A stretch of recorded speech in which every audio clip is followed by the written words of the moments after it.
Want me to come in at 1? Okay. Not the biggest or juiciest story. Me and my friends planned for a camping trip on a weekend. I specifically told my substitute manager, a real piece of work who replaced my sweet manager for 2 weeks because she was in a minor accident, that I won't be able to even attend all male during this weekend as we will be in a no signal zone.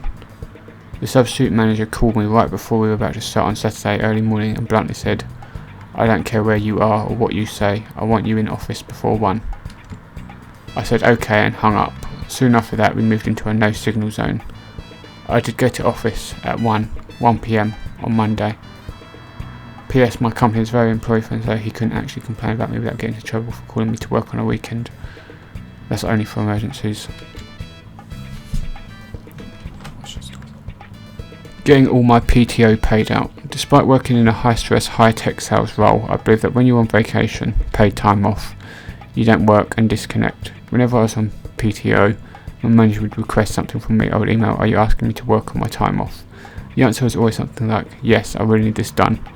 After I worked, I would reclaim the vacation time in our employee portal. I saved every email. Last week, HR launched a new portal that allows us to see vacation time, sick time, etc. My vacation balance was about 2 weeks short. When I left HR to it, they said that they took back a chunk of time I had reclaimed because they felt I was abusing the system. Then I sent them every email from my manager asking me to work, documenting that it truly wasn't time off.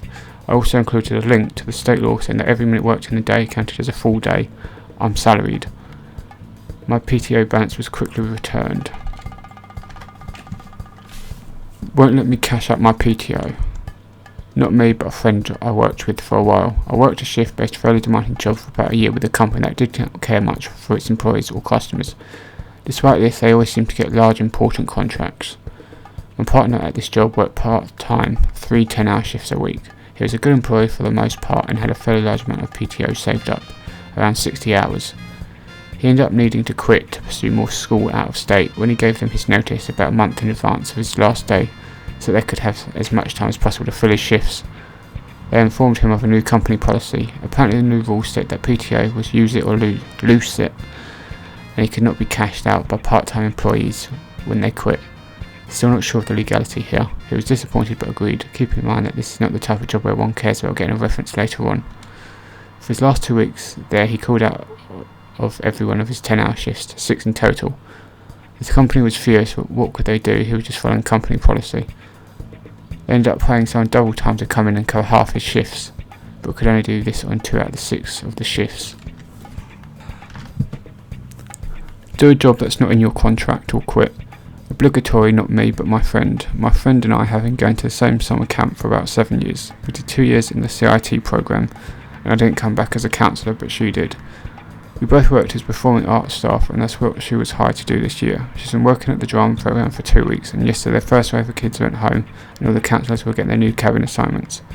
My friend was told she was going moved from 5th to 6th graders down to the 2nd to 3rd graders, and that instead of working at the activity she was hired for, she would be a general cabin counsellor, GCC, and have to shuttle the kids around all day. She went to go talk to the scheduling coordinator to ask to move, because it wasn't what she was hired for or trained to do.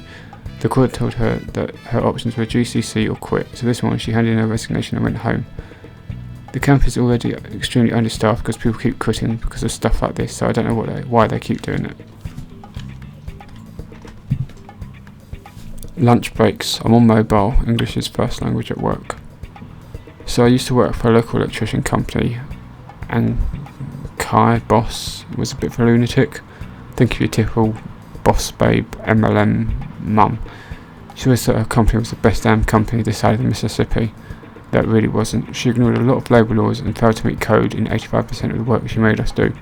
That being said, she always preached to us about how hard we need to work and how fast we need to finish jobs. One of the ways she said we could hasten our jobs is by either skipping lunch or eating lunch in the work vehicles on our way to different jobs, which we didn't really have a problem with until she recommended we did that and made it a new lunch policy.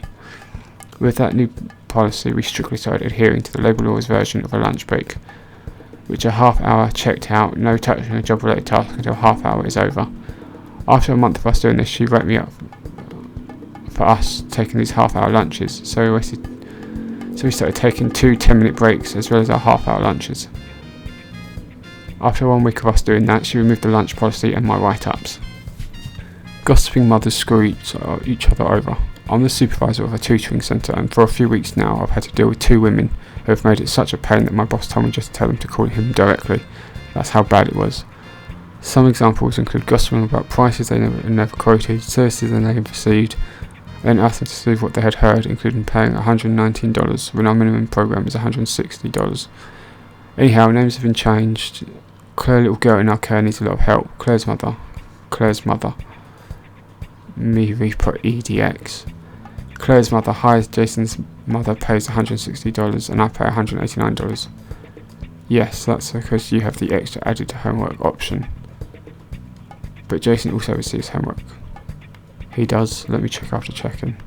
Thank you for bringing this to me. I shall ensure Jason does not receive homework from here on out. What?